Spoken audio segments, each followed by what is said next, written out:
সময় আসামি স্বাধীন 28 ও অপর অজ্ঞাতনামা আসামিরা একই তারিখ অনুমান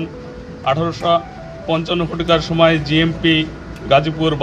বাসন থানাধীন চৌরাস্তায় শাকিনস্থ মসজিদ মার্কেটের উত্তর পাশে জনৈক রুহুল আমিন এর চায়ের দোকানের সামনে ভিকটিম সাংবাদিক আসাদুজ্জামান তুহিনকে ধারালো দেশীয় অস্ত্রশস্ত্র দ্বারা শরীরের বিভিন্ন স্থানে এলোপাথাড়ি কোপ দিয়ে মৃত্যু নিশ্চিত করে। পরবর্তীতে এই হত্যাকাণ্ডের সাথে জড়িত আসামিদের গ্রেপ্তারের জন্য RAB 1 specialised company Porabari camp গাজীপুরের আভিযানিক দল বিষয়টি আমলে নিয়ে ছায়া তদন্ত শুরু করে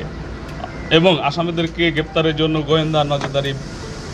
বৃদ্ধি করে। গত 8ই আগস্ট 2025 তারিখ আনুমানিক 20:50 ঘটিকার সময়ে র্যাব 1 সিপিএসি এর আভিযানিক দল বিশ্বস্ত সিসিটিভি ফুটেজ এবং গোপন সংবাদের ভিত্তিতে জানতে পারে যে উক্ত ঘটনার মামলার প্রধান আসামি স্বাধীন 28 পিতা মোহাম্মদ নূর মোহাম্মদ, মাতা মোসাম্মদ সেলিনা বেগম, সোনাহারা থানা, ফরিদপুর জেলা, পাবনা, জিএমপি গাজীপুর সদর থানাধীন শিববাড়ি মোড় এলাকায় অবস্থান করছে। উক্ত সংবাদের ভিত্তিতে র্যাব 1 সিপিএসি গাজীপুরের আভিযানিক দল